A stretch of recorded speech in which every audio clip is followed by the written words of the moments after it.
Moin Leute, heute gibt es mal wieder einen Objektivtest und zwar gleich im Doppelpack. Ich habe von Sigma das neue 17 mm 4.0 und 50 mm 2.0. Beide aus der Contemporary oder I-Series von Sigma. Das sind ja bekanntlich die Objektive, die in erster Linie durch ihre Kompaktheit bestechen.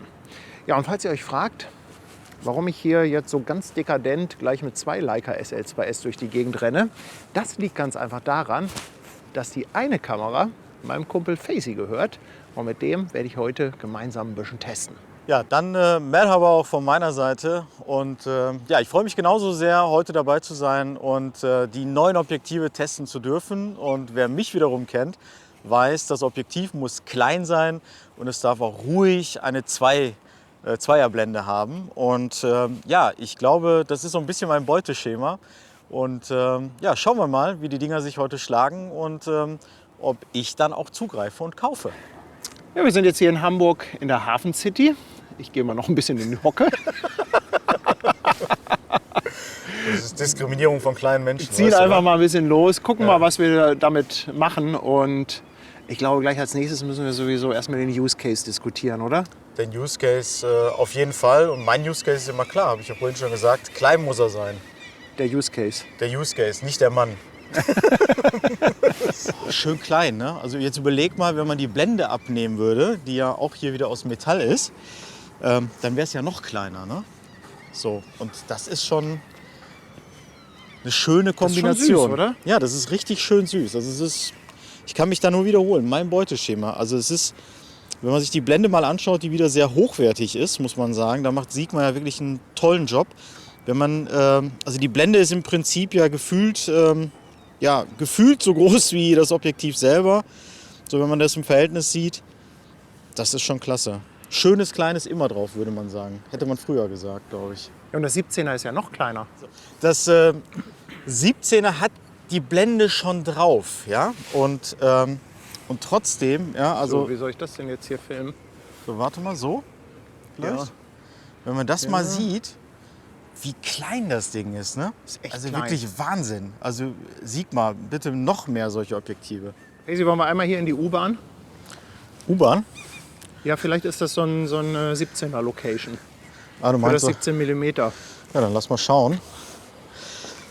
Ich hoffe, du hast nichts Schlimmes mit mir vor. Also 17 ist schon cool, aber man ist natürlich tendenziell immer zu weit weg. Also wenn wir hier oben stehen, habe ich eigentlich nur Treppe drauf. Hast du zu viel Bild drauf? Es ist, also, man hat wirklich immer sehr viel Bild drauf. Das ist jetzt nicht so die Brennweite, die man immer drauf hat, ne? Nee, grün. St. Patrick's Day. Also es ist schon ganz abgefahren, ne? Wenn du irgendwie immer alles drauf hast. Woran erinnert dich das? Sieht aus wie ein Penis, kann das sein? Ne, so aus der Distanz mit dem 17er ist natürlich jetzt perfekt. Ne? Also es ist so, also muss man sich keine Sorgen machen. Ne? Also jetzt, ich merke jetzt bei den 50er, ne, habe ich jetzt auch schon 3 Tage nicht mehr drauf gehabt. Ich muss manchmal 2, 3 Schritte zurückgehen. Ne? Beim 17er ist natürlich so für Architektur oder ähnliches natürlich mega cool. Ne? Aber du hast doch so gut abgenommen, dass ein bisschen Gehen doch jetzt für dich eine Leichtigkeit ist. Ja, ein Mann wie ich muss ja immer schwer atmen.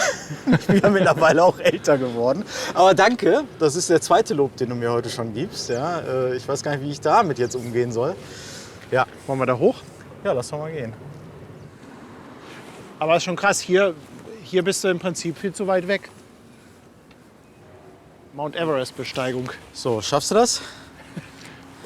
Entnehme ich der Frage, dass du das Ganze von unten filmen möchtest?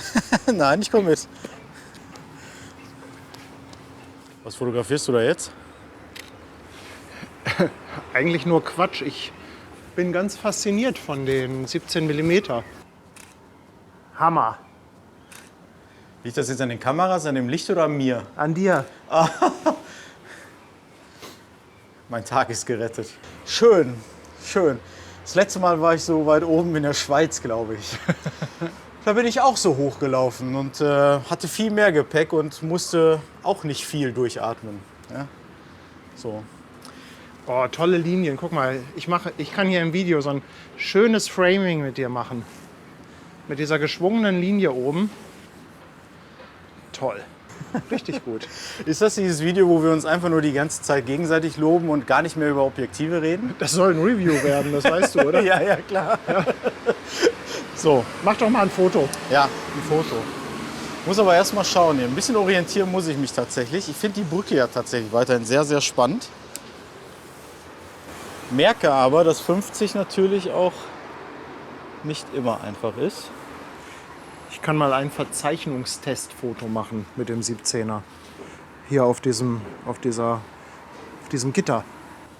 Du hast auch eine entspannte Haltung, muss ich sagen. Ja? Ja.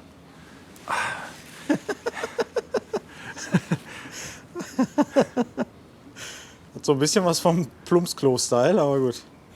Also Verzeichnung scheint sich in Grenzen zu halten. Hast du die Korrektur mit drin? Die ist ja, glaube ich, bei L-Mount automatisch mit drin. Okay. Du arbeitest auch immer, ne? Ja, sehr gut. Mit ein bisschen Hafenkrähen im Hintergrund. Ich danke dir. Und auch wenn die Leute anderes von dir denken, ne? Für solche Arbeit nimmst du ja auch kein Geld. Ne? Das ist einfach auch sehr sozial. Ja. Ja. Ja. Hast du nicht Bock, mal hier so ein paar Fotos von mir zu machen? Von dir? Ja, hier so vor dieser Wand oder so. Irgendwie so ein paar geile Porträts. Ja. Ja? Wir können ja auch mal einen Vergleich machen zu dem 1,4er. Das haben wir auch dabei. Genau. Das ist sehr gut. Lass uns da erstmal die Größe vergleichen. Grüß. Ja. Paddy, wir beide vor allen jetzt. So, Größe vergleichen. Ja, also, wir haben hier das Sigma 1,4er. Sigma bringt ja gefühlt jeden Monat ein neues Objektiv raus. Also das ist Wahnsinn, was die für eine Forschungs- und Entwicklungsabteilung haben momentan. Und Paddy ist ja hier so ein 1,4er Fetischist. Und ja, wenn man das mal so vergleicht, ich halte das mal so nebeneinander. Also ich mache es mal so. Warte mal, darf ich da mal reingreifen? Weil wir müssen fairerweise die Gegenlichtblende Ja, genau. abnehmen. So, ich halte das mal so ein bisschen runter, damit so passt vom Bajonett her. Das ist schon ein Größenunterschied, ne? Für eine Blende. Für eine Blende. Und wenn man es von vorne sieht, wir haben auch einen ganz anderen Durchmesser. Absolut. Ja. So, wir haben hier wieder, wenn ich mich nicht täusche, denselben Durchmesser wie bei allen Contemporary Objektiven, ja, von Sigma. Und hier, was ist das hier eigentlich? Schlecht vorbereitet. 72 oder so. Ja, 67 hätte ich vielleicht gesagt. Aber Okay. Also auf ja, jeden Fall deutlicher man sieht das, Unterschied ne? in der Größe. Ne? absolut. Und was man auch hat, weil du gerade jetzt die Einstellung hast, ich zeige das mal ganz schnell, gekonnter Griff in meine Tasche.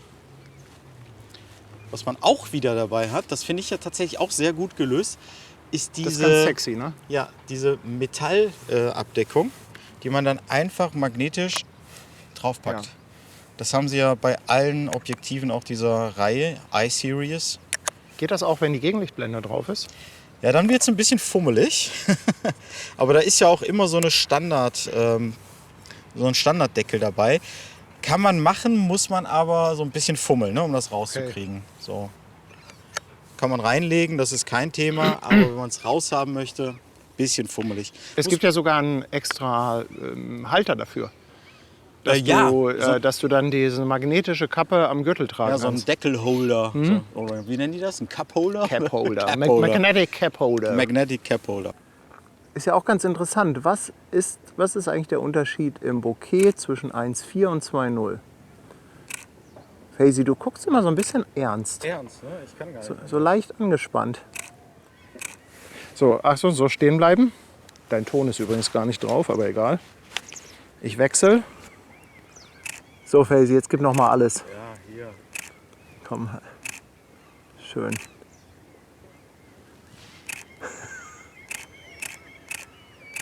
Okay. Ich habe ja die ganze Zeit auch überlegt, was denn mein Use Case sein könnte für ein 17 mm 4.0. Wer mich kennt, der weiß, dass so ein 4.0er Objektiv nicht unbedingt Frühlingsgefühle in mir auslöst. Aber einen habe ich auf jeden Fall, als ich auf den Containerschiffen unterwegs war. Da gibt es so ein paar Bilder, wo man im Prinzip einfach die ganze Größe zeigen will. Also zum Beispiel mal so den ganzen Frachtraum oder so. Und auf dem Containerschiff ist halt keine Option, weiter zurückzugehen. Da brauchst du halt so viel Weitwinkel, wie es geht. Und da ist halt so ein 17er meiner Meinung nach gar nicht so verkehrt. Vor allem deshalb, weil es halt einfach nicht viel Platz im Rucksack wegnimmt. Auch wenn man das Objektiv auf so einer Reportage nicht ständig braucht, kann man sagen, komm, das nehme ich noch mit, das hat immer irgendwo Platz. Aber weißt du, was ich auch abgefahren finde? Die Naheinstellgrenze. Bleib mal so, ich komme mal zu dir. Wahrscheinlich hast du jetzt mit dem Fokus Probleme, aber ich bin jetzt hier. Wie weit bin ich entfernt? 10, 12 Zentimeter? Ja, maximal. Ja. Aber ich brauche mal hier ein Blümchen oder Steinchen oder... Ach, guck mal hier, die Steine, die sehen auch besonders interessant aus. Okay, sicherlich nicht das tollste Foto, aber um das jetzt mal zu demonstrieren. Das ist aber schon ein Stillleben. Ja, aber sie fokussiert einwandfrei. Das ist schon cool. Ich glaube, sie hat eine offizielle Naheinstellgrenze von 12 oder 15 Zentimetern, ne? Ich glaube 12 stand in der Release. Ja. Aber es sind doch weniger als 12 Zentimeter hier, oder? Ja, obwohl... Wird denn die Naheinstellgrenze gemessen vom Sensor aus oder vom Ende des Objektivs? Weil bei 12 Zentimeter ist das schon ein Unterschied. Normalerweise, die Frage habe ich mir noch nie gestellt. Die habe ich mir jetzt auch noch nie gestellt und fühle mich jetzt auf dem falschen Fuß. Ja, aber guck mal, das wird bestimmt vom Sensor ausgemessen. Oder? Weil, guck mal, hier kann ich immer also das sind definitiv kann immer noch weniger fokussieren. Das sind definitiv weniger als 12 Ich nehme Zentimeter. mal die Gegenlichtblende ab. Hier mag er nicht mehr. Hier mag er noch. Könnte tatsächlich vom Sensor aus sein. Das ist ja egal. Also, auf jeden Fall ganz dicht dran. Guck mal, hier. Das Bild nenne ich zu tief in die Flasche geguckt. Schon irgendwie abgefahren. Also Dir ist schon klar, was du da wieder für Kommentare bekommst. Die Naheinstellgrenze in Kombination mit der Brennweite ist mein heimlicher Favorit bei dem Objektiv. Wie viele Krane zählst du? Gute Frage. 1, 2, 3, 4, 5, 6, 7, 8, 9, 10, 11, 12, 13, 14, 15, 16, 17, 18, 19, vielleicht 20. 19 oder 20. Schon eine ganze Menge. Da ist eine Menge. Das ist schon ein riesen Ding, was sie da hinbauen. Use Case für das 50-2.0? Ja, also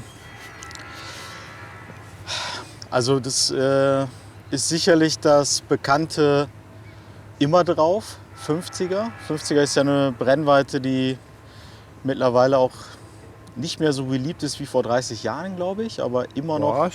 Bitte? Was? Ja, ich habe so den Eindruck, die meisten gehen mittlerweile auf 24, 28 oder halt irgendwie 50 im ist Telebereich. Gott. Ich glaube, wir beide finden es auf jeden Fall Gott. Aber definitiv eine sehr geile Brennweite, wenn man sie wieder mal irgendwie aus der Schublade kramt.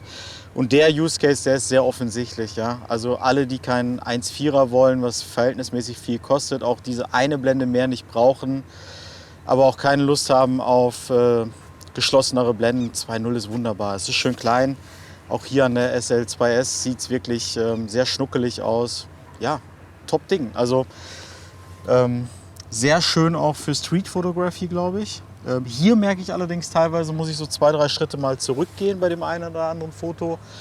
Aber wenn man jetzt wirklich Street Photography machen möchte, sehr gut. Und ja, für Porträts, glaube ich, auch sehr gut geeignet. Ne? Wir werden die Fotos, die du gemacht hast, nachher mal sehen. Ich glaube, das ist schon sehr, sehr geil. Faisy, was ist letzter Preis? Was ist letzter Preis? Ja, UVP laut Sigma für das 50er nur 700 €. Ich halte das für einen sehr fairen Preis, wenn man sich hier die Haptik und Ähnliches anschaut. Für dich können wir auch einen Job auf dem Fischmarkt besorgen. Wieso? Ja, so als Marktschreier. Ja. Objektiv Faisy. Ich wollte gerade ausholen. Ja. Komm vorbei! Letzter Preis, 700 €, ein Aal gibt's drauf, ein Lackten Aal gibt's drauf. Nein, also 700 €, ich finde das wirklich sehr, sehr fair. Insbesondere wegen der Qualität, die man hier ja schon so rein in Haptik und so weiter erfühlen kann. Und für das 17er haben Sie welchen Preis? Das weißt du ja. Warte, ich übergebe. Ja, das 17er letzte Preis ist 620 €. Finde ich jetzt auch okay. Also man muss natürlich immer wissen, ob man es braucht, einsetzen möchte. Aber klingt für mich jetzt eigentlich schon nach einem fairen Paket. Und was du eben schon gesagt hast, Haptik, Qualität. Ich finde es ja auch toll, dass Sigma auch bei den Contemporary I-Series Objektiven diesen manuellen Blendenring verbaut. Benutzt du den viel? Ich benutze den tatsächlich ausschließlich. Also Ja? ich gehe nicht auf den Automatikmodus. Meistens ist das Ding auch bei mir dann irgendwo bei der Offenblende festgeklebt sozusagen.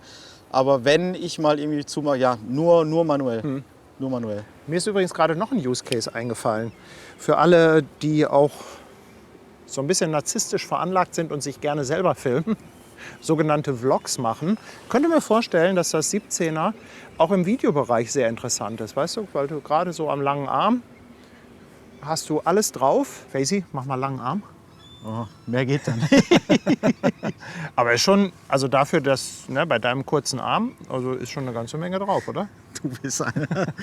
Wir haben jetzt leider keinen Graufilter passend, weil das Filtergewinde ist relativ klein. Das muss irgendwas so um, weiß ich nicht, 55 oder so, 56 haben. Deshalb haben wir die Blende auf 22. Aber um einfach mal zu testen, was man so drauf hat am langen Arm. Na, guck mal hier, ich mag ja diese Effekte. Ne? So. Du hast echt große Hände, ne? Große Hände. Ja. Man muss das natürlich auch tragen wollen jetzt so, ne? Also so langen Arm ausgestreckt.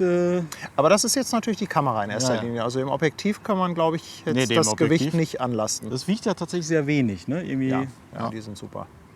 Ja. Cool. Schön. Ja, jetzt könnten wir so laufen auch, ne? Ja, so irgendwie. genau.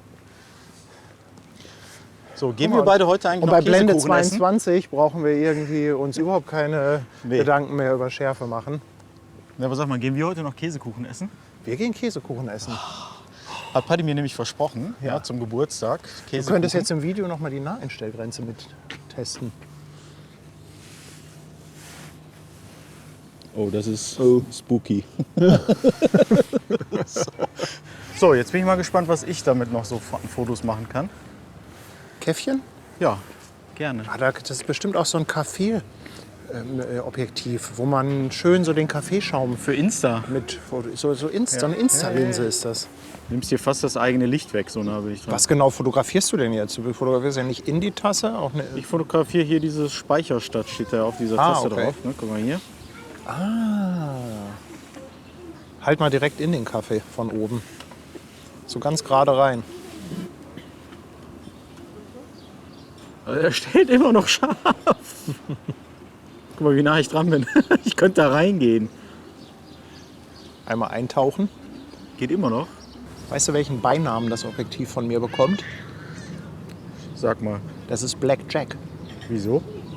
17 mm Blende 4. 17 und 4. Meine Eltern haben früher immer 17 und 4 gespielt. Und das ist ja im Prinzip Deutsch für Black Jack. 17 und 4. Sigma 17 mm F4 Blackjack. Das ist das Black Jack, das kleine Black Jack. Ja, ich melde mich nochmal. So, du nimmst schon wieder auf. Ja, Ja. beim Telefonieren. Ja, das sind intime Momente, mein Lieber. Ne? Da kannst du nicht einfach die Kamera drauf.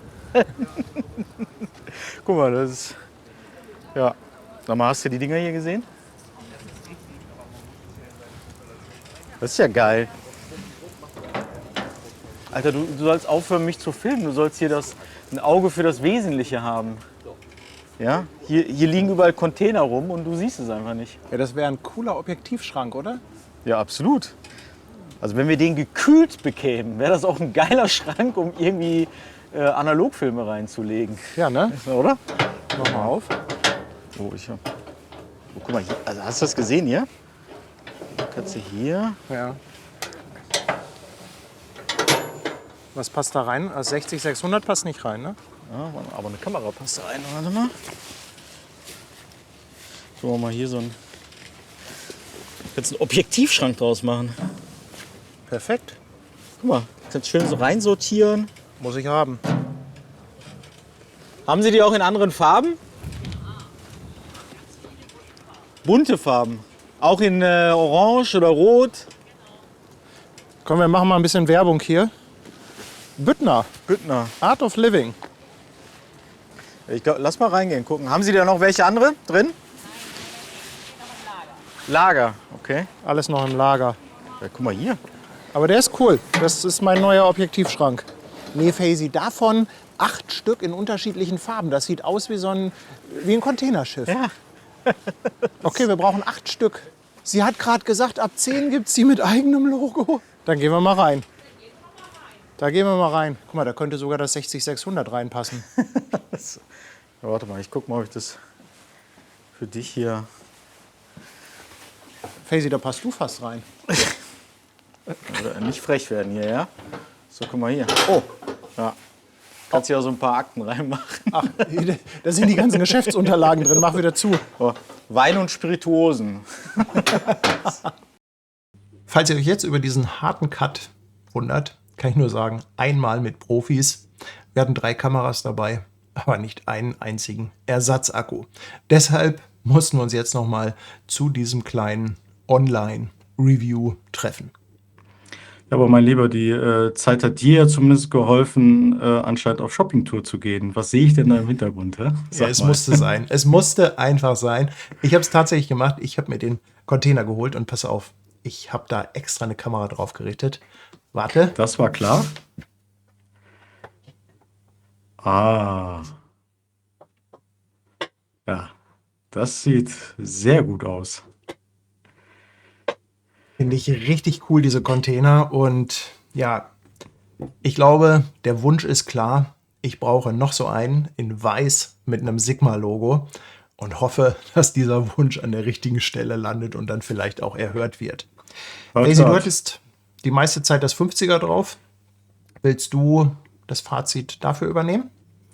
Genau, eigentlich hatten wir schon alles gesagt. Ich fasse mal ganz kurz zusammen. Also, es ist schnuckelig, leicht und klein. Es hat eine Metallgegenlichtblende, die sehr hochwertig ist, 2 verschiedene Deckel. Eins davon ist magnetisch. Diesen magnetischen Deckel finde ich tatsächlich ein wenig fummelig im Zusammenspiel mit der Gegenlichtblende. Würde ich wahrscheinlich eher nicht empfehlen, wenn man die Gegenlichtblende nutzen möchte. Es hat ein Blendenrad, was ich sehr toll finde als M-Fotograf. Ansonsten würde ich sagen, als ich nach Hause gekommen bin, die Bildqualität hat mich auch überzeugt. Da war nichts, was mich irgendwie verwundert hätte. Insofern, es fällt in mein Beuteschema. Für mich persönlich ist es eine Kaufempfehlung. Ich würde es auch tatsächlich weiterempfehlen wollen an der Stelle.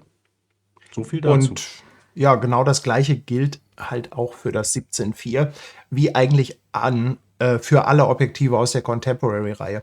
Klein, leicht, für Leute, die halt wirklich nicht viel schleppen wollen, für die Reise, alle super verarbeitet, alles aus Metall. Auch hier der Blendenring, genau das Gleiche mit dem Deckel. Ich persönlich nehme ja meistens keine Gegenlichtblende mit, weil mir die in Summe bei 3, 4 Objektiven zu viel Platz im Rucksack wegnehmen. Und ja, das 17er, ich kann da ehrlich gesagt auch nichts Negatives drüber sagen. Ich war ehrlich gesagt verwundert, wie wenig das verzeichnet. Ich hätte gedacht, das verzeichnet mehr. Also das war wirklich richtig gut. Was mir auch extrem gefallen hat, ist natürlich die Naheinstellgrenze. Ich finde, das ist ein richtiges Kreativspielzeug. Also hast du viel mit rumgespielt. Ja, das hat echt Spaß gemacht. Das muss ich schon sagen. Die 4er Blende ist natürlich etwas, wo ich erstmal so ein bisschen die Stirn runzel. Aber auf der anderen Seite ist es natürlich durch die 4er Blende auch wirklich extrem klein und kompakt. Und wir haben das schon im Video gesagt, das passt halt in jede Fototasche noch rein.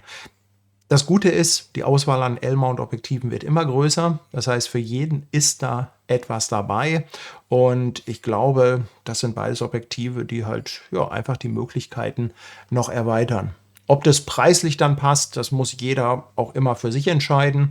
Wir waren jetzt bei 620 und 700 Euro, glaube ich, genau. So rum, ne? 620 und 700 Euro. Ich finde, das ist ein faires Angebot, aber letztendlich, muss das immer jeder selber wissen, ob das passt oder nicht. Ja, dieser Review, mein Lieber, hat mir sehr viel Spaß gemacht. Ich würde sagen, wir sollten demnächst mal wieder zusammen losziehen und reviewen. Also mir macht es auch richtig viel Spaß. Zu zweit ist immer besser. Und dann sind wir eigentlich auch durch. Mir bleibt nur zu sagen, euch vielen Dank fürs Zuschauen. Faisy, dir vielen, vielen Dank für die Unterstützung. Ich hoffe, euch hat das ein bisschen Spaß gemacht. Tschüss, bis zum nächsten Mal.